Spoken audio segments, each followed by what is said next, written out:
Welcome back. We're closing out hour number 2 on a Thursday morning. Billy Lucci, the opening act, as we have now hit the main event. It is time, ladies and gentlemen, on TexAgs Radio, presented by David Gardner's Jewelers, for Around the Association. And this is something we're going to do every month, where we check in with members of the Association of Former Students, get a little update. We've been talking about the association for quite a while now, about the impact that they're making on Aggies before they get to campus, throughout their time here, and then obviously it's the Association of Former Students for a reason. But we've been highlighting that it's even more than the Aggie ring, as big as that is. And Catherine Greenway of the association is with us right now. Catherine, how are you? I'm doing great, Gabe. Thanks for letting us come over today. And we've got this on Lucci height, don't we? Oh, gosh. There you go. Like I said, I can't fill Lucci's shoes or his seat. Well, you're a veteran in here, so you've been doing this with us for a while. It's fun. This is a big year. I can't believe tomorrow's March 1st. It's really rolling by. But take us through why 2019 is a huge year for the association. Well, in 2019, the Association of Former Students will celebrate our 140th year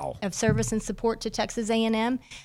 We began as an organization that was founded by 11 former students in Houston's Bachelor's Hall. That sounds like a little bit of a shady spot. I don't know what happened in Bachelor's Hall. That's where stuff gets done. That's right. The one good thing that happened in Bachelor's Hall is the Association of Former Students emerged from that. And off a napkin, I'm sure. And so today we have an impact on Texas A&M of $13.6 million. So those 11 Aggies did good things. Cash support over $6 million. Now you're trying to increase that even more. You guys have some pretty incredible goals for the next couple of years. We do for 2000. Well, first I want to thank everyone who made a gift in 2018, and you guys were a big part of that in helping us on Pass It Back Day. So thank you for that.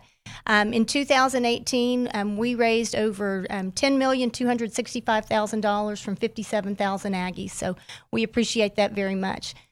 January 1 comes around, we go back to zero, and we have to start all over. And so we're looking at the association alone to engage 61,000 donors and raise $10,650,000 this year. And in 2019, we, together with the 12th Man Foundation and the Texas A&M Foundation, have a goal to engage 100,000 donors. In the Lead by Example campaign. In the Lead by Example campaign. Yeah. And it doesn't matter how much you give, we just want Aggies supporting Texas A&M in one way or another. So if you can be a Century Club member, you're in it. You're in. They want 100,000 combined donors. That is correct. And so the majority of those donors will come from the Association of Former Students, and there's many of those donors who give to all three organizations or to two of the three. What matters is we want you to support Texas A&M. Exactly. No doubt about it. That's a very that's an attainable goal, but that's a heck of a goal. It is, but we have in May, we'll have 500,000 former students. God, so we'll finally hit it. I knew we were really close for several years now. With the May commencement, we will cross that 500,000 threshold. That's living former That's total former students. Living, we're about 450,000 right now. Wow. I mean, this place is just growing. And then you also got to think about, it doesn't hurt you that the football team's on a rise.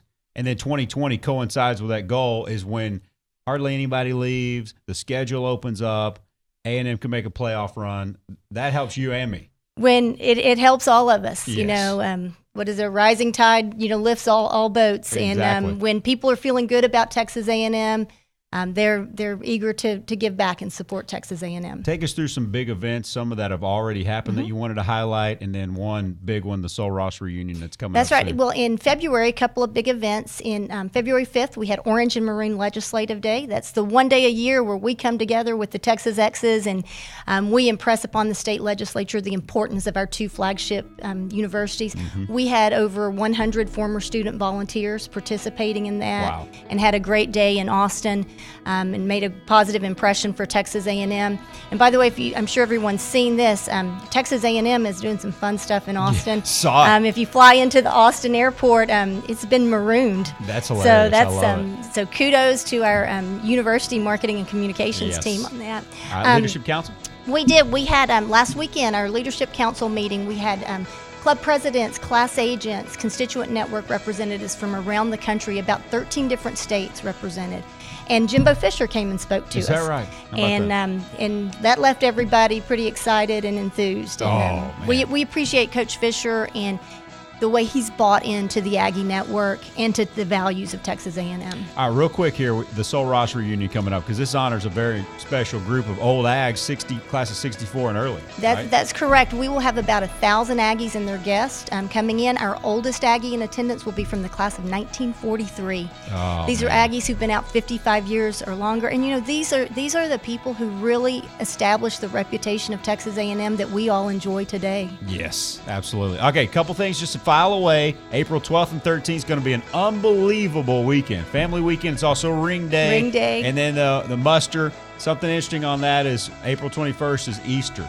So it's going to be a little correct. bit different. April 21st is Easter Sunday. The Campus Muster Committee is going to have Campus Muster on the 22nd. Okay, Monday. Many A&M clubs are also opting to do their muster on the 22nd. But on April 21st at 3 p.m., the Association of Former Students will once again hold our worldwide roll call, where we will call every name on the muster roll from our building. It will be broadcast on our speakers on campus. It will also, you can also follow along live on AggieNetwork.com. And that'll actually be on Easter Sunday. That will be on Easter Sunday at 3 p.m. Outstanding. Catherine, thank you so much. Thank you, Gabe. All right. Catherine Greenwade, the Association of Former Students. Much more next month when you go around the association on the muster roll call, on Ring Day, and everything else happening throughout this spring across the street at the Association of Former Students. Hour 2 in the books. We'll come back next with an interview Billy Lucci did, a one-on-one with Jimbo Fisher. That's next on The Zone.